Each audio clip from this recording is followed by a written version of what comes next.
ಮೀಸಲಾತಿಯನ್ನ ಜಾರಿ ಮಾಡುವಂತೆ ಸುಪ್ರೀಂ ಕೋರ್ಟ್ ಆದೇಶ ಹೊರಡಿಸಿದ್ರು ಕರ್ನಾಟಕದಲ್ಲಿ ಜಾರಿಯಾಗಿಲ್ಲ. ಇದೇ ಕಾರಣಕ್ಕೆ ಬೆಂಗಳೂರು ಗ್ರಾಮಾಂತರ ದೇವನಹಳ್ಳಿ ತಾಲೂಕಿನಲ್ಲಿ ದಲಿತರು ಸರ್ಕಾರಕ್ಕೆ ಎಚ್ಚರಿಕೆಯನ್ನ ನೀಡಿದ್ದಾರೆ. ಪ್ರತಿಭಟನೆಯಲ್ಲಿ ಸರ್ಕಾರಕ್ಕೆ ಧಿಕ್ಕಾರವನ್ನ ಹಾಕುವ ಮೂಲಕ ತಮ್ಮ ಆಕ್ರೋಶವನ್ನ ಹೊರಹಾಕಿದ್ದಾರೆ.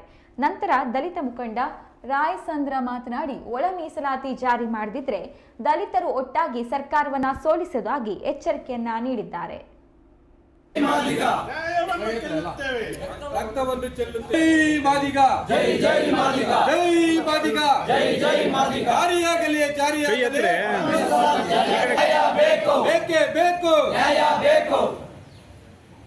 ಒಳಿತಿಗಾಗಿ ನಮ್ಮ ಹಿರಿಯರು ಏನು ಆಂಧ್ರದಲ್ಲಿ ಪ್ರಾರಂಭ ಮಾಡಿದಂಥ ಮಂದಕೃಷ್ಣ ಮಾದಿಗ ಅವರ ಮುಖಾಂತರ ಪ್ರಾರಂಭ ಮಾಡಿದಂಥ ಇವಾಗ 30 ವರ್ಷಗಳಿಂದ ನಾವು ನಮ್ಮ ಸಮಾಜ ನಮ್ಮ ಏನು ಎಸ್ಸಿ ಪಟ್ಟಿಯಲ್ಲಿರುವಂಥ 101 ಜಾತಿಯಲ್ಲಿ ನಾವು ಅತಿ ಹೆಚ್ಚಿನ ಸಂಖ್ಯೆಯಲ್ಲಿ ಮಾಡಬೇಕು ಅಂತೇಳಿ ಸರ್ಕಾರಕ್ಕೆ ವರದಿಯನ್ನು ಸಲ್ಲಿಸಿದ್ರು.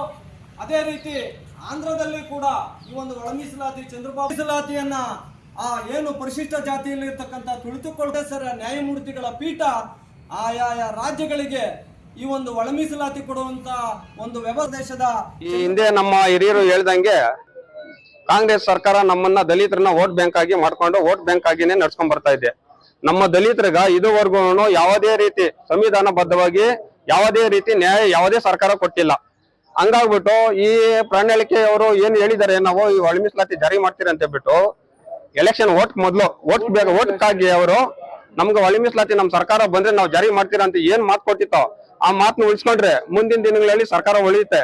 ಇಲ್ಲ ಅಂದ್ರೆ ಎಲ್ಲಾ ನಮ್ಮ ದಲಿತರು ಇಡೀ ರಾಜ್ಯದಂತ ನಮ್ಮ ದಲಿತರೆಲ್ಲ ಒಂದಾಗಿ ಈ ಸರ್ಕಾರನ ಮಣ್ಣುಮುಕ್ತ ಕೆಲಸ ಅಂತ ಮಾಡೇ ಮಾಡ್ತೀರಿ. ಸರ್ಕಾರ ಉಗ್ರವಾದ ಹೋರಾಟ ಮಾಡ್ತೀರಿ.